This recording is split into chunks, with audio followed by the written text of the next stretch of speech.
Assalamualaikum warahmatullahi wabarakatuh. Kami dari kelompok 2 akan mempresentasikan dengan materi menunjukkan etos kerja, tanggung jawab, rasa bangga menjadi guru, dan rasa percaya diri. Yang beranggotakan Rina Siti Holilah, Saraswati Oktavia, Siska Awalia, Widya Aditya, dan saya sendiri, Yusini Sanastia. Materi pertama akan disampaikan oleh saya, yaitu menunjukkan sikap etos kerja yang dimulai dari pengertian. Pengertian etos kerja adalah seperangkat perilaku positif dan fondasi yang mencakup motivasi yang menggerakkan mereka, karakteristik utama, spirit dasar, pikiran dasar, kode etik, kode moral, kode perilaku, sikap-sikap aspirasi, keyakinan, prinsip-prinsip, dan standar-standar. Adapun karakteristik yang dapat dilihat dalam kehidupan sehari-hari, yang dimulai dari karakteristik etos kerja yang tinggi, yaitu memiliki motivasi kerja yang tinggi, baik eksternal maupun internal, memiliki orientasi masa depan, moralitas adalah keseriusan dalam hal bekerja, kerja keras, serta menghargai waktu, kedisiplinan dalam bekerja, hemat dan sederhana, tekun dan juga ulet. Selanjutnya ada karakteristik etos kerja yang rendah, yaitu merasa bahwa bekerja adalah suatu hal yang membebani, kurang, dan bahkan tidak menghargai hasil kerja. Kerja yang dipandang sebagai suatu penghambat dalam memperoleh kesenangan. Kerja dilakukan sebagai bentuk keterpaksaan, kerja dihayati hanya sebagai rutinitas hidup. Ada juga manfaat etos kerja, yaitu yang pertama, kenaikan status sosial. Peluang untuk promosi kenaikan jabatan sangat tinggi karena kepribadian yang disiplin dan baik adalah salah satu sifat pemimpin. Yang kedua, status ekonomi membaik. Yang ketiga, kesehatan. Yang keempat, rohani. Selanjutnya ada 8 prinsip yang perlu dimaknai untuk memiliki etos kerja profesional. Yang pertama, kerja adalah rahmat. Apapun pekerjaan yang dilakukan harus selalu disyukuri. Yang kedua, kerja adalah amanah. Bekerja dengan tanggung jawab dan kejujuran merupakan amanah dari Allah yang diberikan kepada manusia. Yang ketiga, kerja adalah panggilan, membuat seseorang melahirkan sifat integritas dalam hidupnya. Yang keempat, kerja adalah aktualisasi bahwa pekerjaan apapun yang didapatkan merupakan peluang kepada kita untuk mengembangkan potensi berbagai bidang. Yang kelima, kerja adalah ibadah, mencukupi kebutuhan keluarga dengan bekerja merupakan ibadah utama. Yang keenam, kerja adalah seni, peluang untuk kita menuangkan kreativitas sebanyak-banyaknya. Yang ketujuh, kerja adalah kehormatan. Yang kedelapan, kerja adalah pelayanan. Dan yang selanjutnya akan dilanjutkan oleh Saraswati Oktavia. Kemudian yang selanjutnya yaitu faktor-faktor yang dapat mempengaruhi timbulnya etos kerja. Yang pertama, agama. Cara berpikir, bersikap, dan bertindak seseorang pasti dipengaruhi oleh agamanya jika menganut agama dengan sungguh-sungguh. Semua agama memberikan ajaran berupa nilai-nilai pembangunan diri sendiri yang baik. Yang kedua, ada budaya. Hidup dalam masyarakat dengan budaya yang maju akan memberikan etos kerja yang tinggi. Begitupun sebaliknya, jika hidup dalam masyarakat dengan budaya yang konservatif membuat etos kerja seseorang menjadi rendah. Yang ketiga, yaitu sosial politik. Struktur politik suatu negara tanpa disadari memberikan dampak pada masyarakat luas melalui etos kerja yang dimiliki. Sistem politik akan mendorong masyarakatnya untuk berpikir maju dan etos kerja tinggi. Yang keempat, ada kondisi lingkungan. Keadaan lingkungan suatu daerah memiliki peran juga terhadap etos kerja seseorang. Lingkungan yang panas membuat etos kerja masyarakat menurun. Maka dari itu, banyak perkantoran di perkotaan memberikan fasilitas AC untuk kenyamanan karyawannya. Yang kelima, yaitu pendidikan. Etos kerja tidak dapat dipisahkan oleh peran pendidikan seseorang. Seseorang dengan rentang waktu lama dalam proses belajar memberikan etos kerja yang tinggi. Peran pendidikan membentuk jati diri seseorang melalui kurikulum dan kebiasaan yang diberikan. Yang keenam, yaitu motivasi intrinsik. Faktor terakhir etos kerja adalah melalui diri sendiri. Pribadi dengan motivasi hidup yang tinggi membuat semangat dan etos kerja tinggi. keyakinan pada diri sendiri yang membuat motivasi kerja yang sangat tinggi. Yang selanjutnya yaitu ciri-ciri etos kerja. Yang pertama yaitu kecanduan terhadap waktu. Salah satu esensi dan hakikat dari etos kerja adalah cara seseorang menghayati, memahami, dan merasakan betapa berharganya waktu. Dia sadar waktu adalah netral dan terus berjalan dari detik ke detik. Dan dia pun sadar bahwa sedetik yang lalu tidak akan pernah kembali lagi. Yang kedua, memiliki moralitas yang bersih atau ikhlas. Salah satu kompetensi moral yang dimiliki seorang yang berbudaya kerja adalah nilai keikhlasan.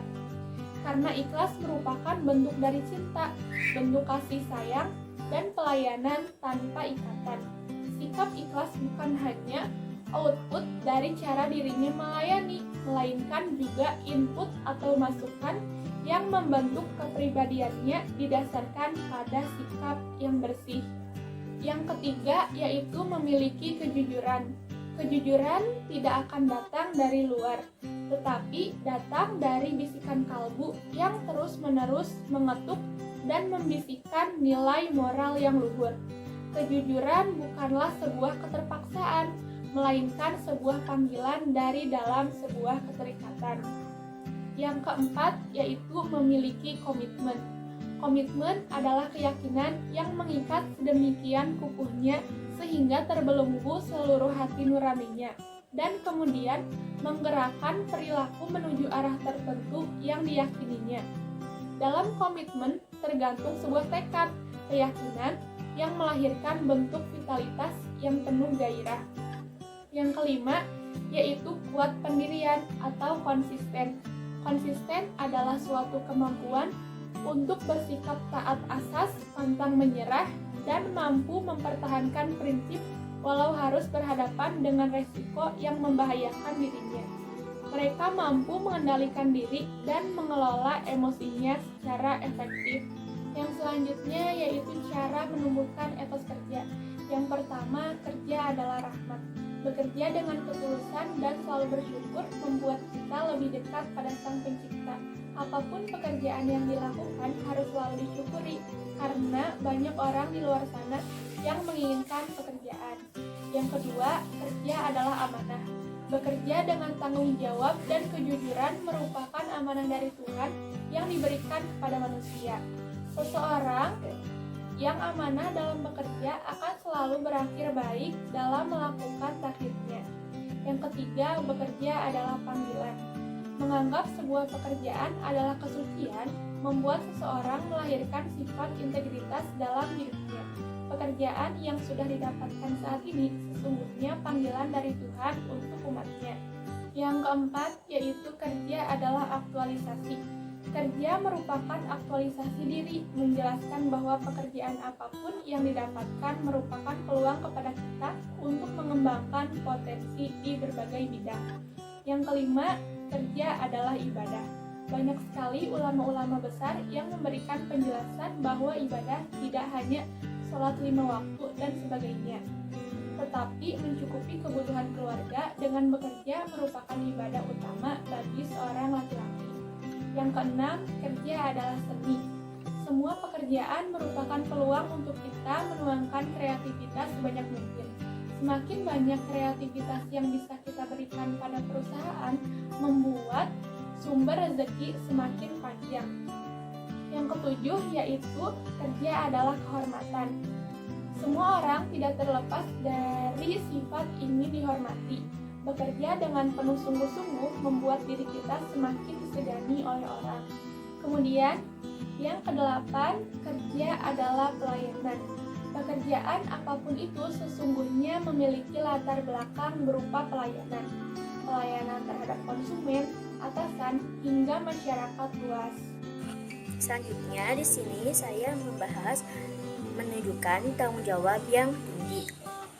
Kita seringkali sudah tidak asing mendengar dengan kata tanggung jawab. Bertanggung jawab yaitu artinya menjalankan kewajiban atau tugas-tugas serba bagaimana dan sebaik-baiknya. Guru sebagai profesi pendidikan dituntut untuk memiliki tanggung jawab yang tinggi. Adanya rasa tanggung jawab yang tinggi menunjukkan bahwa seorang guru menjalankan suatu tugas atau kewajiban secara profesional. Dalam dunia pendidikan, bertanggung jawab disebut juga akuntabilitas atau accountability. Akuntabilitas dipandang sebagai alat kontrol dalam pekerjaan pendidikan pada umumnya dan dalam perencanaan pendidikan pada khususnya.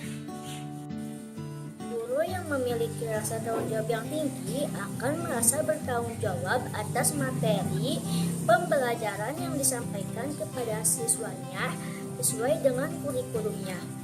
Masuk tempat waktu menjalankan tugas dengan sebaik-baiknya, selalu berusaha untuk meningkatkan kompetensi dan kecakapan, serta berusaha mengembangkan keterampilan siswa dan menilai hasil belajar siswa. Demikian juga, guru yang bertanggung jawab akan mengajar dengan persiapan yang baik sebelum dan sewaktu masuk kelas dengan pengetahuan dan keterampilan yang akan diajarkannya. Bertanggung jawab di sini bukan berarti memberi materi aja seperti memberi makanan atau suapan ke mulut anak kecil, tetapi tanggung jawab di sini mengondisikan proses belajar. Tugas guru yaitu yang pertama memberikan motivasi atau menarik perhatian siswa. Yang kedua, menjelaskan instruksional yang harus dicapai. Yang ketiga, memunculkan penampilan, kompetensi, dan keterampilan siswa. Yang keempat, memberikan umpan yang baik. Yang kelima, yaitu menilai penampilan siswa. Rasa tanggung jawab dan mencapai suatu hal yang tidak bisa dapat dipisahkan. Seseorang yang harus bertanggung jawab atas hal yang hendak dicapai dan dapat memuaskan semua pihak. Bukanlah suatu pekerjaan profesional bila tanggung jawab tidak diiringi dengan tercapai suatu tujuan atau hasil. Bertanggung jawab di sini adalah sanggup melakukan suatu pekerjaan dan berani menghadapi risiko apapun.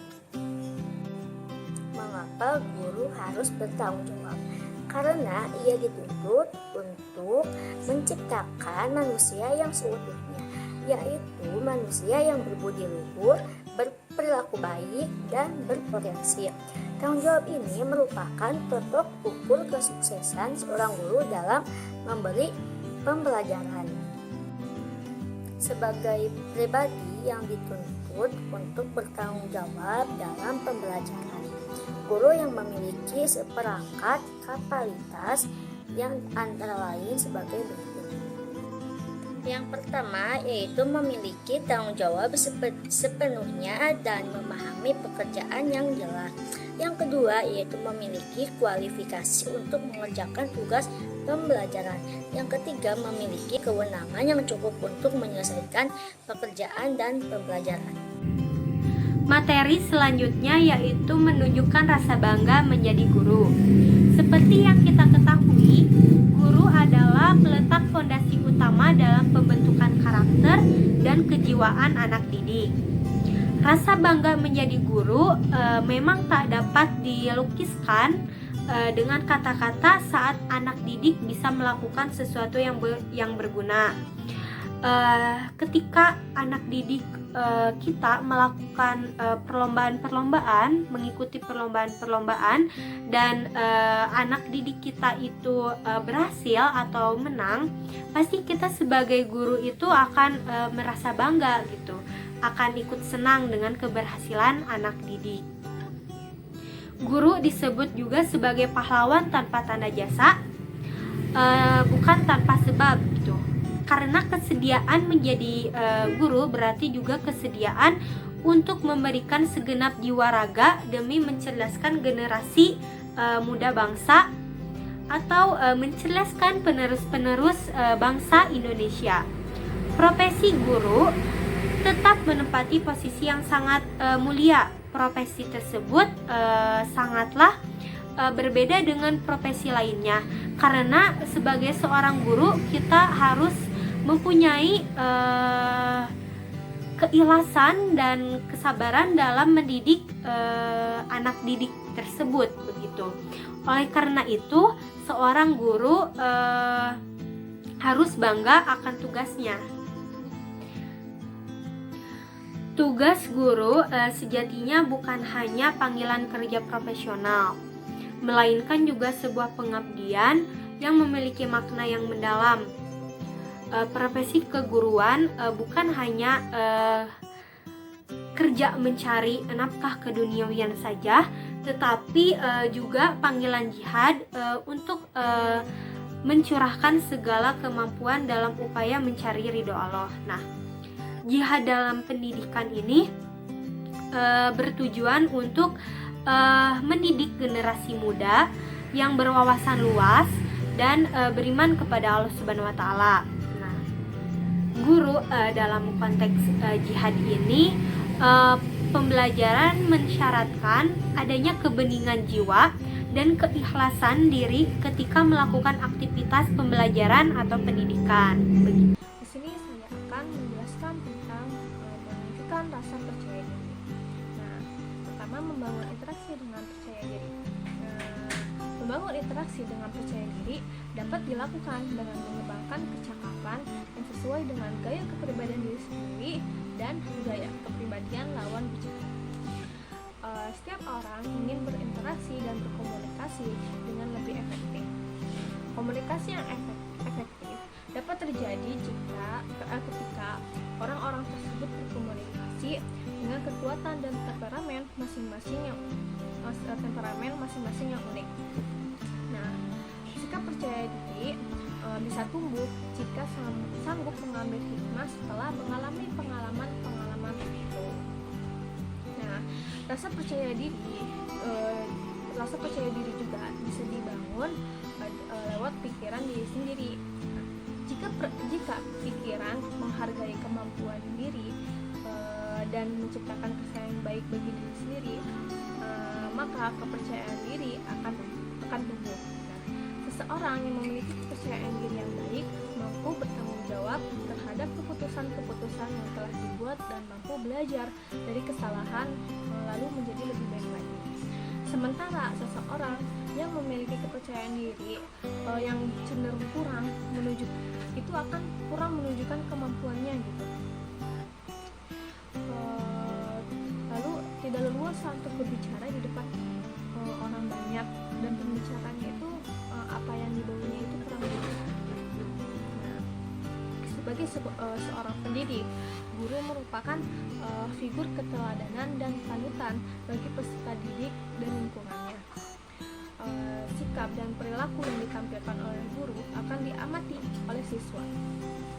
Nah, oleh karena itu, guru harus memiliki kualitas dengan standar tertentu untuk membangun kewibawaannya, sehingga dapat dijadikan role model bagi siswa dan masyarakat di sekitarnya. Individu yang dihampiri kepercayaan diri yang rendah menunjukkan adanya penilaian yang rendah terhadap diri sendiri. Hal ini menunjukkan bahwa individu tersebut memiliki harga diri yang rendah. Kepercayaan diri memiliki peran yang penting bagi individu untuk melakukan interaksi dengan yang lainnya. Menjadi seorang guru secara tidak langsung dituntut untuk memiliki kepercayaan diri yang tinggi karena akan selalu berhubungan dengan pelayanan. Pelayanan yang baik akan muncul dari pribadi yang memiliki kepercayaan diri yang baik pula. Seorang guru yang memiliki tingkat percaya diri yang rendah cenderung memiliki penilaian yang rendah terhadap diri sendiri. Nah, sehingga cenderung hanya fokus kepada kelemahan-kelemahan yang ada pada dirinya serta memandang diri secara negatif. Hal ini terjadi karena pemikiran tentang diri sendiri yang tidak ditanggapi dengan tepat. Bersikap pasif terhadap segala sesuatu, tidak yakin pada kemampuan yang dimiliki, kurang optimis dalam menyelesaikan suatu masalah, dan memiliki konsep diri yang rendah. Nah, bagaimana cara cara mengatasi rasa gugup dan kurang percaya diri. Nah, ada beberapa hal yang bisa dilakukan. Yang pertama, sering melakukan latihan mengajar. Nah, bisa dilakukan di depan cermin. Yang kedua, berlatih dengan orang lain untuk menerima kritik dan saran. Jadi kita berlatih di depan orang lain, nah lalu meminta saran atau kritik bagaimana cara mengajar kita. Ketiga, menumbuhkan keyakinan pada diri sendiri. Keempat, mempersiapkan penguasaan bahan pengajaran dengan matang. Kelima, berbicara dengan matang di depan kelas. Guru memiliki kepercayaan diri yang baik, memiliki rasa optimis yang tinggi, dan selalu berusaha memberikan yang terbaik dari dalam dirinya untuk mengembangkan potensi di dalam diri secara maksimal. Nah, seorang guru yang memiliki kepercayaan diri yang baik berarti mampu melihat dan menilai dirinya dengan positif, serta mampu untuk menggunakan kelebihannya untuk tujuan yang baik, dibandingkan terus bergumul dengan rasa percaya diri yang rendah dan pikiran yang tidak mampu untuk melakukan apapun. Guru yang demikian akan dapat mengerjakan panggilan dan tanggung jawab tanpa meniru perbuatan orang lain. Selain itu, tingkah lakunya pun akan lebih ekspresif, lebih percaya diri, tidak mudah cemas, dan lebih aktif. Interaksi pembelajaran yang baik dapat dibangun jika guru memiliki kepercayaan diri yang lebih baik juga. Kepercayaan diri guru dalam membangun interaksi pembelajaran dapat terlihat dari kondisi pembelajaran yang kondusif dan efektif, di mana suasana pembelajaran tidak terasa canggung dan siswa mampu terlibat aktif dalam pembelajaran. Kepercayaan diri dalam diri guru dalam mengajar dipengaruhi oleh adanya keyakinan pada diri guru dan kemampuan guru dalam mengajar. Guru yang memiliki kepercayaan diri yang baik ketika mengajar menimbulkan suasana pembelajaran yang menyenangkan dan mendorong siswa untuk memiliki minat dalam belajar sehingga kualitas pembelajaran dapat meningkat. Nah, mungkin itu saja yang dari saya. Lalu sekian, terima kasih presentasi dari kelompok kami. Kurang lebihnya mohon maaf. Terima kasih. Assalamualaikum warahmatullahi wabarakatuh.